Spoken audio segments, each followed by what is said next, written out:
This is Bridges Burned with Megan and Amy. Today we're joined by Cheryl. She spent many years in management and at one point made the difficult decision to step back and take a demotion in order to take care of herself. Her story opens honest conversations about work, menopause, and finding your way through change. We're really glad she's here with us today. Hi, Cheryl. Thank you so much, Amy. Megan, I appreciate that. I'm excited to be here. I think this is a really important topic that not a lot of people talk about, especially when it comes to women and their career, is what happens when our bodies change. 100%. I've been struggling with that for probably about 2 years now, just trying to figure out what was going on with myself and my body. And I have to say, after the last 2 years, I feel very empowered. So can you tell us a little bit about the last 2 years and what's happened? The last 2 years, I decided to take a demotion from management back to full time. It came on suddenly, to be honest, because I had a mental breakdown at work. There was one day I was at work and I literally lost a half an hour of time. I don't remember what happened or nothing. And then my employer brought me into the office and for about 2 hours spoke to me about I needed to make a decision. I needed to demote myself. I wasn't a fit for the job. There was nothing there to help me. They never asked, was I okay? They weren't listening to me. They didn't see me struggling. And Amy's known me for a little bit. I'm a very happy, positive, people-pleasing person. And that was not who I was for the last 2 years. That's hard. And I think these are hard conversations that a lot of people don't have, especially like mothers to daughters. Like I remember watching that 70s show once and Kitty thought she was pregnant, but she was going through menopause. And then there was one episode where she had hot flashes and the next week everything was all good. So Yes. You think, okay, it's just going to be like a week. Right. It is not a week. It is years. So tell us a little bit about your career path. Let's go back like a little bit and the kind of management roles you held. So I started in management in my early 20s. So I worked at a local video store for about 10 years. And most of those employees were high school students. So it was great. You're watching them grow. They're going to university. They're coming back and telling you all the great things they're doing and thanking you for guiding them. So I joined my current job 15 years ago, spent 5 years in management, 2 of those during COVID. So that was a big struggle. So about a year and a half ago, I just took a step back. When you think back on that chapter of your career, what are you most proud of? I would say mentoring the employees, being there for them, listening to them, just the small things that I can help them out with that the businesses don't see. We see it, the employees see it, the management sees it, and just watching them grow in their careers, especially women. And how would you describe who you were at work before things started to shift for you, before things started to change? Happy, people pleaser, loved my job, loved engaging the teams, probably worked too hard, like I should have slowed down some, forgot about myself, didn't put myself first at all, whether it was at home, at work, and bubbly. Like Amy said, the laugh is distinctive. Best laugh ever. How would you describe yourself or what started to happen and you realized it wasn't sustainable for you anymore to keep that position? I really realized it when I was outside one day gardening and I put a YouTube channel on by Heather Hirsch and it was called Unlock Your Menopause. I must have listened to that all day long outside and sort of realized that's what was going on at work, because I wasn't recognizing it in the workplace or at home. So it really resonated with me. And my body just said, you know what? We're done.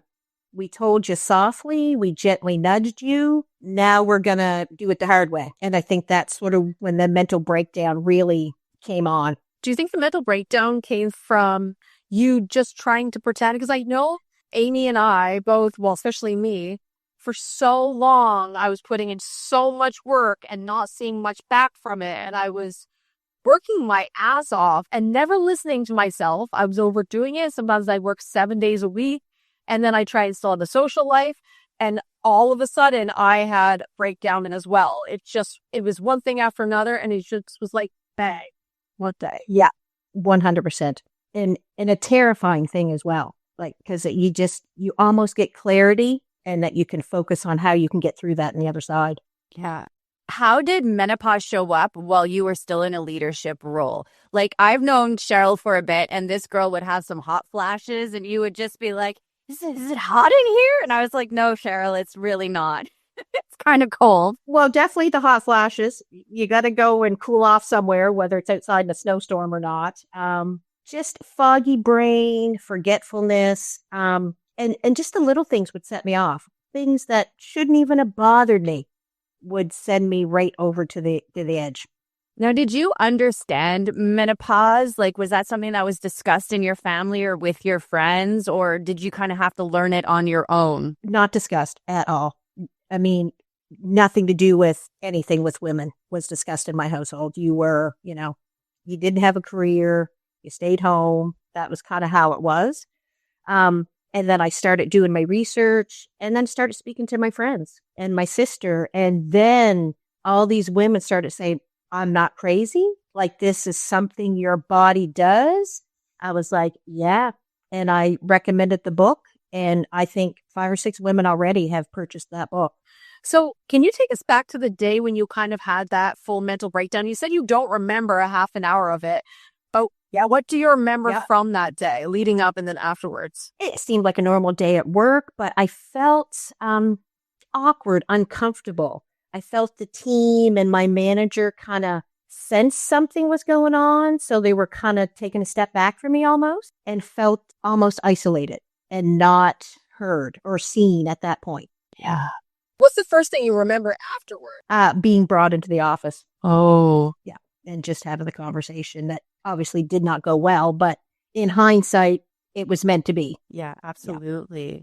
What parts of the experience do you feel are the most misunderstood in the workplace when it comes to menopause? Oh, I'd say the emotional roller coaster you go on. It is a constant, just like this. Your brain fog, cognitive functions, hot flashes that just send your mood through the roof. You know, Megan and I did a little bit of research and we're talking about menopause, and several countries have implemented national policies offering time off during your menstrual pain or cycles in Asia, Spain, Japan. Yes. Like, you look at us in, like, you know, the American dream where women have careers and we want to keep going, and we fight through everything until our body just kind of collapses on itself and you don't want to look weak, so you hide it. Exactly. Yep.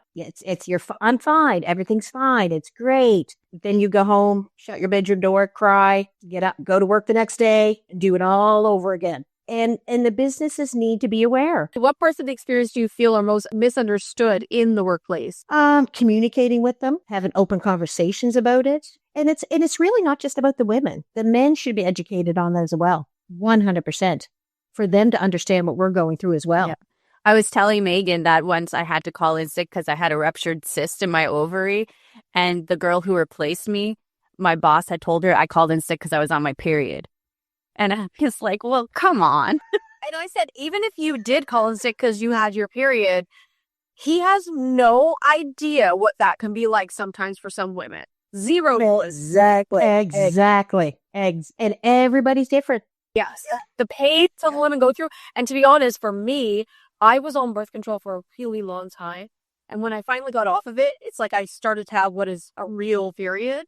And I had cramps. I never had cramps before. And I never knew that women had it that bad. I'm a woman. I never even knew because it was so easy for me for so long. And now I have something completely different. And it was not good. It's scary. Yeah. And they don't understand. Like, you should be able to say, I need a day, not coming into work. Without having to feel guilty for doing it. I remember, so I am 41 and I am like going through it. But my first hot flashes and stuff started when I was 36 and I thought I had fevers and everything. And the doctors were like, you're so young, you're so young. And it wasn't until I talked to my aunt and she goes, I went through menopause at 45. Your grandmother went through it at 42 and your great grandmother went through it at 44. And I was like, okay, so I am right Yep. on track. But even the doctors and healthcare, they're like, no, you're too young. And I'm like, well, something's not right. I Yep. can melt ice with my hot ass feet. Like, Right. Yeah, they don't understand. I have a nurse practitioner, God love her. She's very open about it, and thank God for that. I mean, I started hormone therapy, which has changed my life. can It's you just tell us a wonderful. little bit about hormone therapy? Because I've heard about it, but I don't understand it completely. So your body has your estrogen, your progesterone in there, and every time you lose an egg, estrogen is going out your body. So you're really starting menopause as soon as you have your first period because you're losing hormones each time, and everybody's different with how much they need. So there are many options. There's a pill, there's cream, and there's also a patch. So I am on the patch, which is 37.5 milligrams for the week. And it helps? 100%. My mood is better. I'm sleeping better. I will say the downfall is I'm getting some pimples, but I'll take that. I'll be the ignorant one here because I'm not having any of these symptoms in any way, shape, or form. So I know what menopause is, obviously, but I don't know, and I know you call flashes and not being able to sleep and that sort of thing, but like day to day, what is it like? Is it all of these things all of the time? Is it some like what happened? It is every day is different. A hot flash will come on at the strangest time. It doesn't come on when you're in a snowstorm and you're freezing. It'll come on when you're at the pool and it's 100 degrees. And how long does it last? Oh my God, it could last 2 minutes. It could last 10 minutes. And it's just like heat taking over your body. You're just sweating. It feels like it's coming from the inside of your stomach and it just goes out. Itchy ears, itchy skin. Yep. Yep. Bugs crawling all over you when you're trying to sleep. You feel like you're going through like heroin withdrawal and you're like, get these bugs off of me. Get the blanket off me. It makes it less. Is it expensive? Yeah. No, my medical plan actually covers this. Oh, that's good. Yes. And how long has it been approved in Canada? I honestly don't know the answer to that, Amy, to be honest with you. Because I feel like it took a second for it to get approved, or, people would go to like Europe and come back with it. Yeah. No, I don't know that answer. Looking back during all of this time, what kind of support would have made the biggest difference for you at work going through this? Really, just somebody saying, are you okay? As soon as they saw something was wrong, it should have been a simple, are you okay? What can we do for you? And there wasn't that. I mean, I can't go wearing a sign on me that says, hi, menopausal today. I need help. I need somebody to talk to. And not being judged to sit down and have an open conversation with your manager about it. Was your industry primarily dominated by men? Yes, 100%. Yeah. I would say now it's starting to be more women in the managerial role. Definitely doesn't help the fact because most men don't know anything about this. No, not at all. And I'll be honest, there's probably some women who are not sure about it. I know what menopause is, but like I'm not experiencing anything, so I don't know what happens. But if someone said to me, these are the symptoms, I would be like, oh, wow, that's shitty. Yes. Yes, 100%. Yeah, it's crazy though. I even think about like when I first started my period, I was 12 years old and it kept coming out brown. And I thought I was shitting my pants and didn't feel it. So I was hiding all my underwear until somebody figured out like I had no more underwear.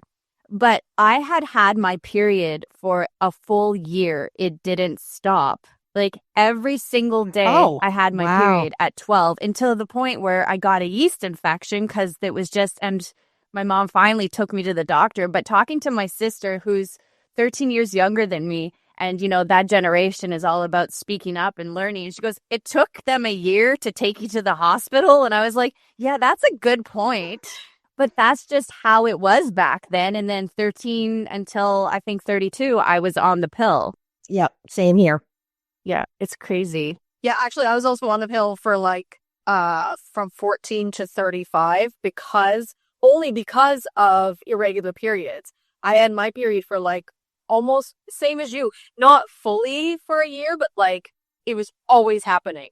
And it would stop maybe for a week and then it would come again. And it wasn't heavy, but it was just there for so long. And so once I got on the pill, it just regulated everything. And I think most times women are put on it to regulate their period. That's what I was put on for. Yeah. Because I'm 12, 13 years old.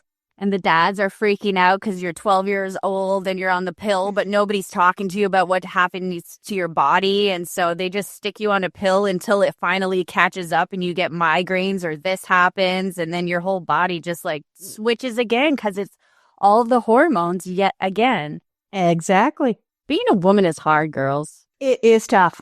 Taking a demotion is such a brave and complex choice.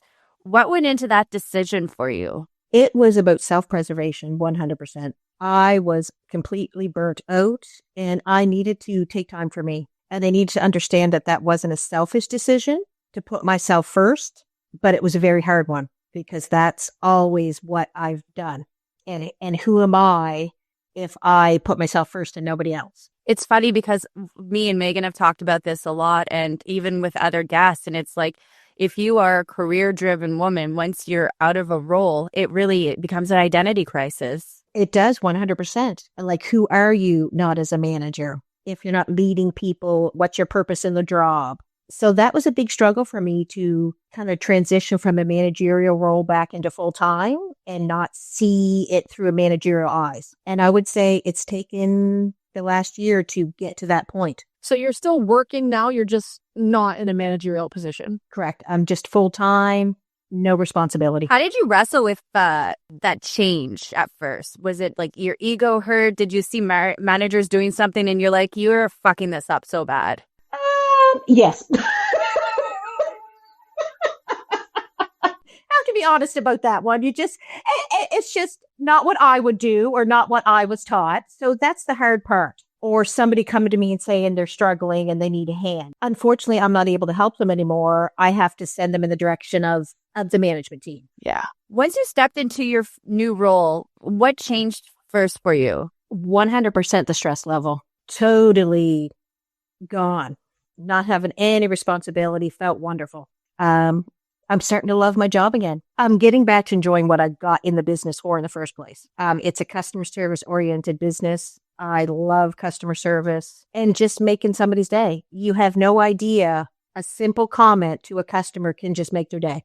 Do you think if you had the estrogen pills like 5 years ago or the patch, you would still be in a managerial role? Or do you think your body and your stress, like everything just came together? I think if I had more knowledge about it, I think I probably would still be in it, to understand who I am. And throughout the whole process of figuring this out, I have also figured out that I have ADHD. Really? You only figured that out now, girl? So I could have told you that 3 years ago.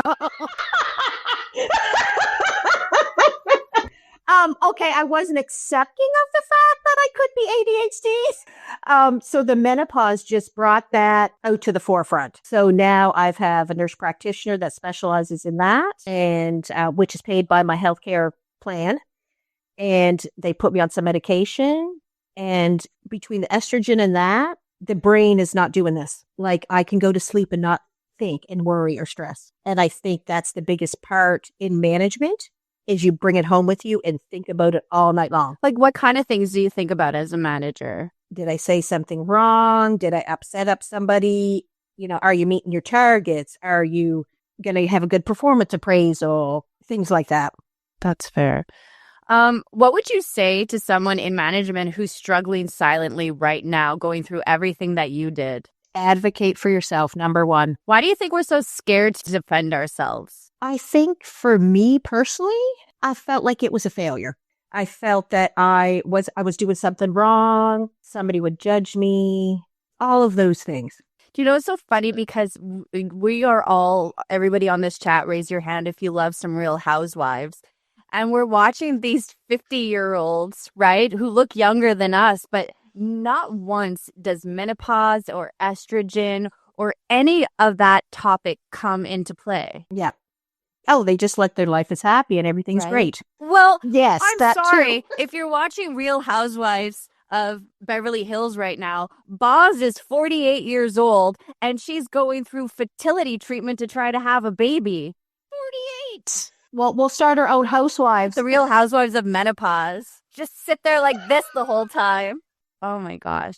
What responsibility do you think organizations should have to better support people going through life changes, especially women, and going through the changes that we are?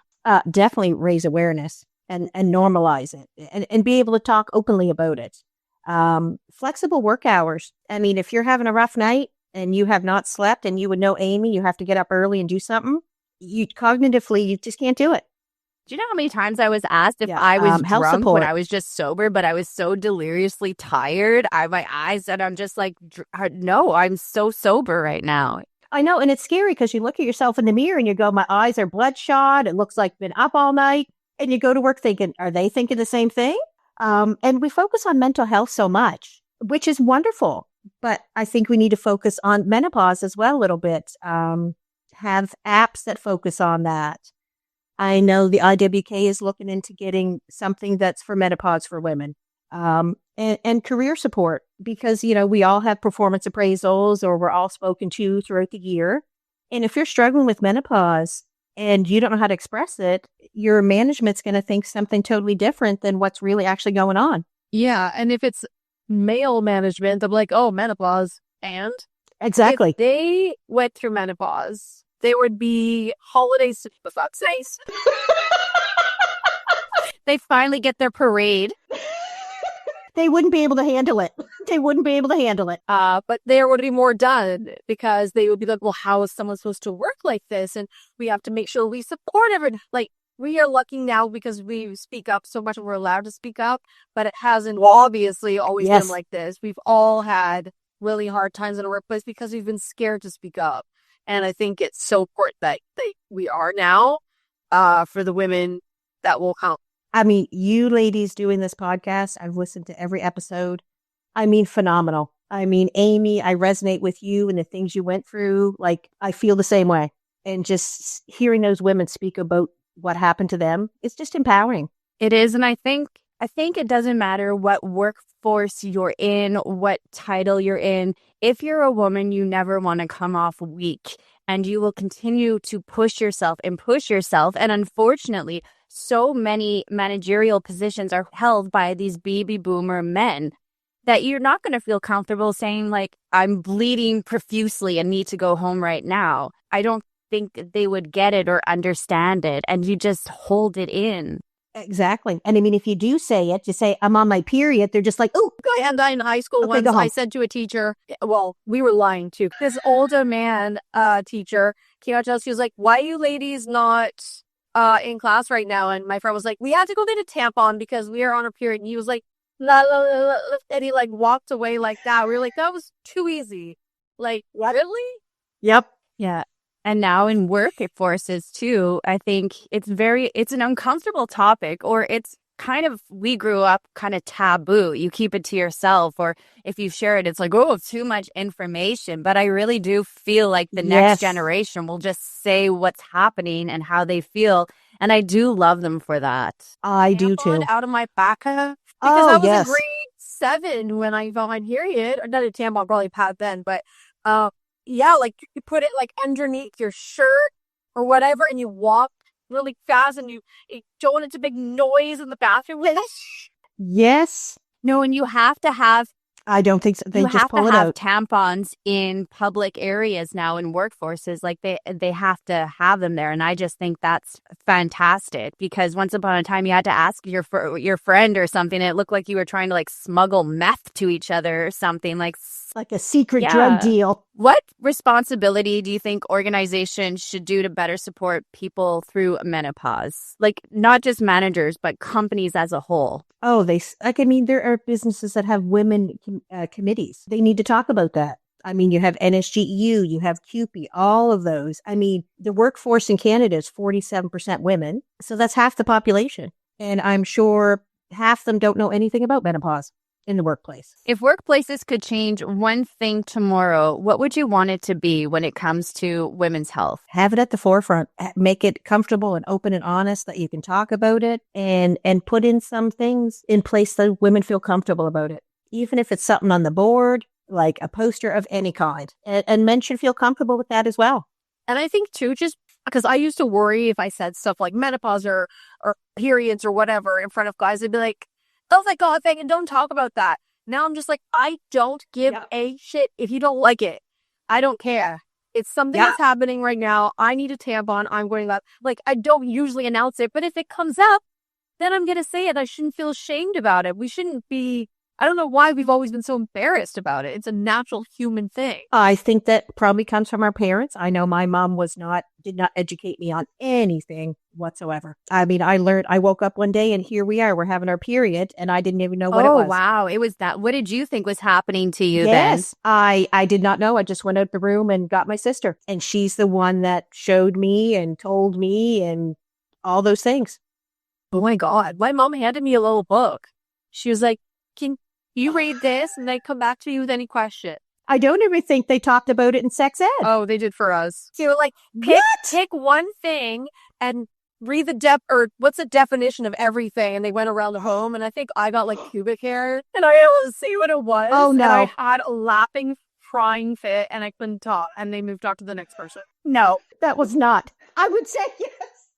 Oh my gosh, that's hilarious. No, I didn't have, speaking of pubic hair, I'm going to tell you guys a TMI story. This is true story. So, you know how you're supposed to shampoo and condition your hair. Well, when I was like 12, I thought you had to do it to your pubic hair too. And so I was like washing and conditioning my pubic hair. And then we were going to see like Grease the musical or something. And my mom's like, are you wearing a pad? And I go, no, it's my pubes, because they were so lush and supple that it was so big and fluffy. But she pointed at me and she laughed and she's like, everybody come see this. And I was mortified because I thought you have hair. That's just what you do. Amy. Rinse and lather. Oh my God, Amy. But you think of like how we grew up, you know, when you're 12, there was no internet. If you were lucky and you had an encyclopedia that had the M in it or P in it, you could kind of read what was happening. But if not, you just kind of went with the bits and pieces that you had. And whatever was on the and soap whatever opera. was on the shampoo label. But I think there's so many stories of women who have done these things or kept it secret because they really didn't know what they were doing. So I think, and now we are the generation that are starting to go through menopause and we kind of don't know what's happening. But luckily, we have friends and colleagues that we can talk. Hopefully one day we can all come together and maybe get like 2 days off, you know, for the people that have like period flu when you get your perimenopausal is a real thing. You get that. Like I had that. I was like, why am I getting sick all these times? It's because your body actually shuts down and it thinks it's like having a flu. Yep. We're scary Megan. Yep. Yeah, I've just got to bury up, guys. We're just preparing her so she'll know what's coming. So I know it's only 10 years. That's what we're going to bring. Yeah, 15 to 15 Exactly. years. That's what we're going to bring. Can I ask a TMI question to you, Cheryl? Has the estrogen pills helped your sex drive? Yeah. Yes. Because I think that's something, too, that a lot of women don't talk about, and I'm kind of going through it, too. It's just the urge is kind of gone. Because, like, even, like, masturbation or things like that seem like too much work. Sure, we could do that, or we could take a bath, or we could just go to sleep. Like, that kind of... Watch some Housewives. Yeah. It kind of, like, your body just feels like a shell. Yeah. And your brain almost blocks that drive to want to have sex. It's like, I don't know what you guys are talking about. Unfortunately, I don't have a relationship, so that's an issue with me. If you could talk to anybody who is in the workforce right now, kind of going through what you did, managerial or not, what would you want them to know? It's okay to speak up for yourself. It's okay to set boundaries. So many women are so scared to take time off, especially for like women's health issues. I think for me, it was ingrained in me. You go to work, you do your job. If you're sick, you still go. Yeah. We always went when we were sick. I think COVID really changed it for a lot of people too, actually. Like now they're like, oh, I'm sick. Maybe I won't go to work today, I guess. But before, we were like, absolutely not. You could be half dying. You still go to work. Yeah. And they didn't care. They said, nope, you got to come to work. Doesn't matter. Totally. And now I just say, no, if I need time for me, I need time for me. Because me going into a job where I'm not able to hold my emotions or, you know, I haven't slept at night, that's not good to anybody. Has this been liberating to talk about it so freely? 100%. I was a little nervous about it, but I was like, this is what you are going to do. Advocate for myself, women, and just talk about menopause openly.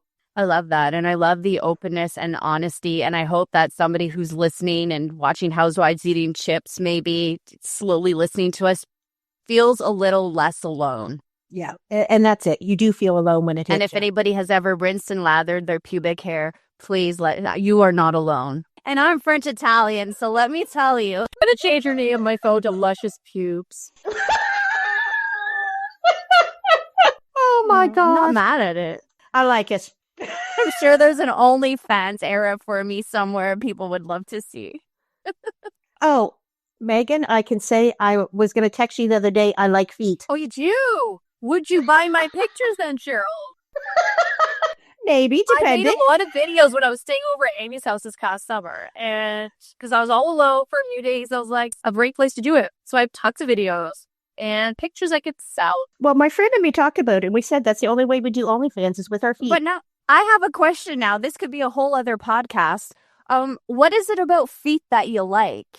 Because I never got it. Well, here's the thing. They have to be, soft and clean and, all that stuff. We can't have nasty, hairy You would love my feet. feet. Oh, shoot. I gotta sell this guy. Sell this like Right? I'll be your manager. I'll start promoting you. I love this. This is great. Luscious pubes and feet. Oh, shoot. Cheryl, we can't thank you enough for sharing your story and being so open and honest. And I hope some people listen to this and feel not as alone and feel like it is okay to take some time for yourself. Thank you so much, ladies. I appreciate you having me on.